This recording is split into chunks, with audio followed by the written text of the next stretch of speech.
But this is a bit kind of too salesy, and people will probably just scroll past that potentially.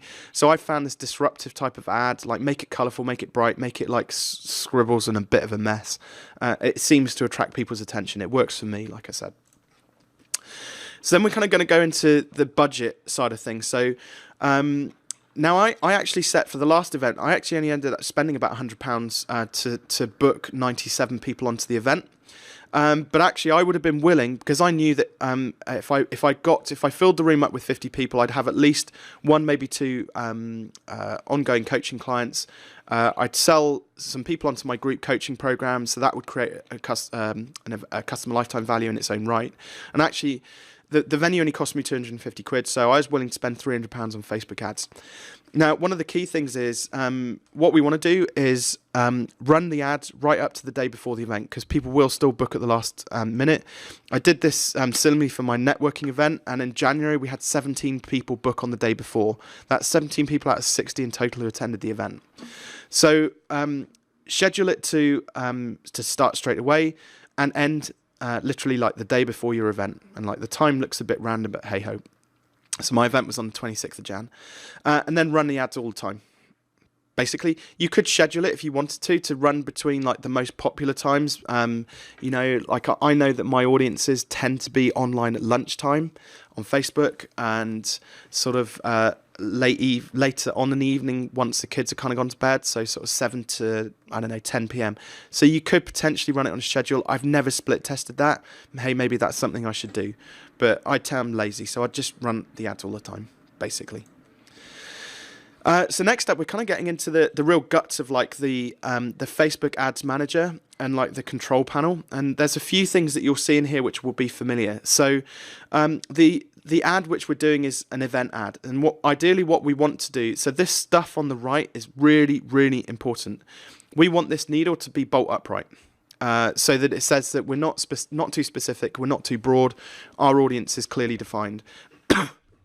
Now the green band actually goes like, you know, for a big part of it. Also, what we don't want is the potential reach to be absolutely massive. We don't want it to be into like the hundreds of thousands. I mean, it depends on the event. I guess if you're like Tony Robbins or somebody, you probably want it to be going out to hundreds of thousands of people, and you got the cash. But actually, the reality is we want it to be very specific. So I'm talking about kind of local event-based marketing here. You could use this tactic if you wanted to do bigger events, and probably actually, if I wanted to grow my Fearless events, I'd probably take them to London or Reading or Birmingham or a bigger city. You know, so that's one way of doing it. Like, I'm not going to draw people into an event in Cheltenham. Like, let's be fair. Well, I do, but not from outside of Gloucestershire, probably. And then the other thing is this estimated daily results. So what I try and do is I'll adjust my budget basically to make sure that the reach is somewhere approaching 1,000 people a day. Because then when you start reaching 1,000 people a day, you get this this second bar appear, which is for the estimated number of event responses. And so if I'm getting 6 to 21 event responses a day and reaching 1,000 people a day, that's pretty cool.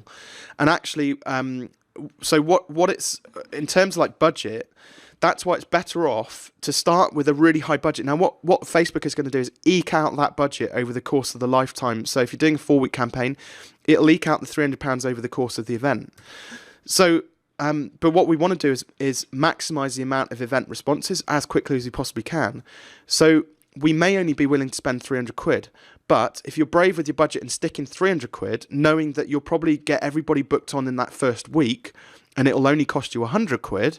I mean, Facebook's like, woohoo, this person's like going to spend 300 quid. So they're like, yeah, let's just throw this out all over the place, and we'll get loads of engaged people, and we'll give it to the right people.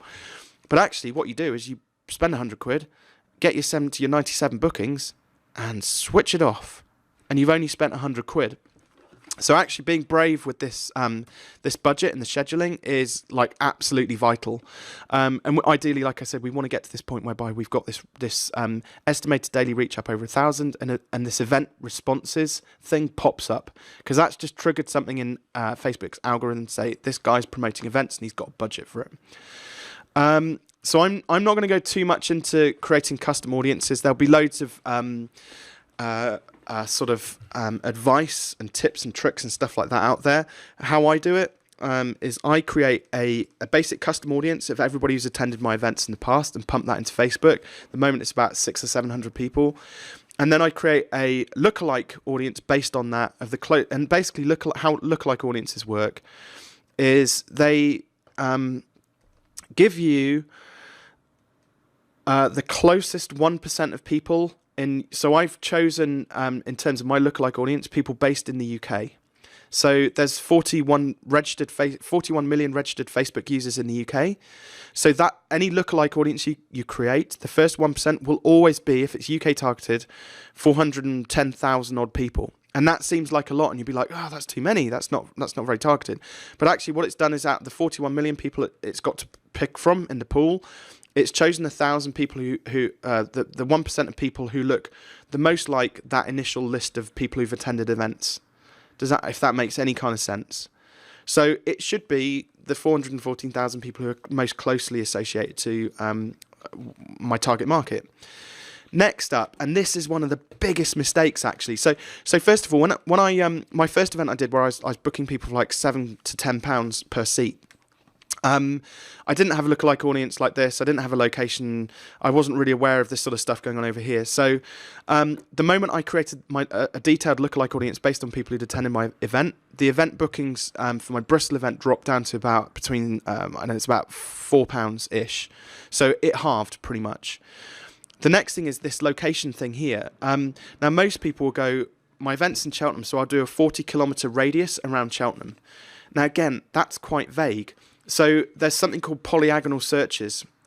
This is probably the stuff that like Facebook ad gurus don't want you to know, because they're like, this is our secret source. Like, why this guy's telling you, like, this is the secret source I'm giving you now, and it works for me. And hey, by the way, like when you're first starting out with Facebook ads, like the money you spend isn't wasted, it's information gathering. Like you will waste a lot of money on Facebook ads before you get it right. I certainly have. So I'm trying to save you a few quid here. So GL12 is what we call a polyagonal postcode search. So it's not, basically, it's a very specific like grid on a map of where that location sits. And what happens is we're going to target people who specifically live in that location because we know that they're more likely to come to our event because they live closer to it. I kind of tend to use sort of fairly vague sort of demographics. Like I want everybody to come along from 24 to 65. Now the last event which I did, again, probably the first 10 people that booked it were women, and then Facebook decided, well, then everybody who wants to go to this event are female. So it started to slide much more towards women. So I had to create another ad, switch off my women out, because I'm not focused specifically on women, but I wanted a mix of people and genders in the room, a mix of demographics in the room. Again, 21,000 people in Gloucestershire, that's still quite vague. So I might want to narrow that down potentially and start to put in, business owners, entrepreneurs, whatever it might be.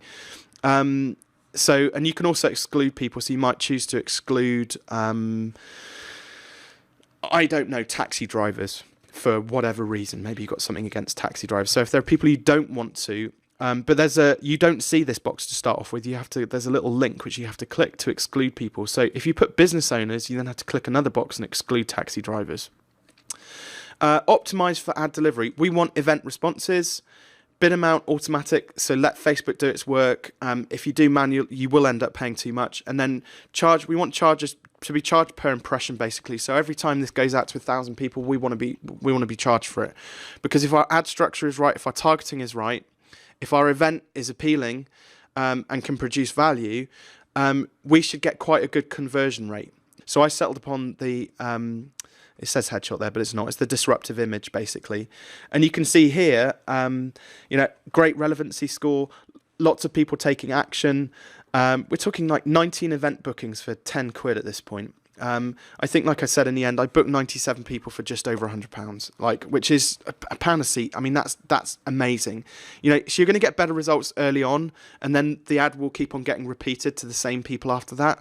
So when this starts to kind of creep up, you probably want to start to think about duplicating your ad and tweaking a couple of things in it. Maybe change the ad copy or drop in another image or something like that, just so people get something different. Again, I'm lazy. I didn't do it for this campaign, but if I was doing a bigger campaign, perhaps I would. So that's that basically. So if you've got any questions, like jump onto the either the Business Startup group on Facebook, hit me up. So you can just search like on Twitter for Robin Waite, on Facebook, Instagram. I'm all over that. You can buy one of my books, Take Your Shot. They're both on, or Online Business Startup. They're both on Amazon. And if you want to know more about Facebook ad side of things, then like get yourself booked in for a consultation with me. The consultation won't focus on Facebook ads, by the way. I tend to look at a much more strategic perspective of your business, and we will be talking about whether business coaching is something for you. But hey, get in touch if you've got any questions. Like pop them into the feed below, and I will be sure to come back to you.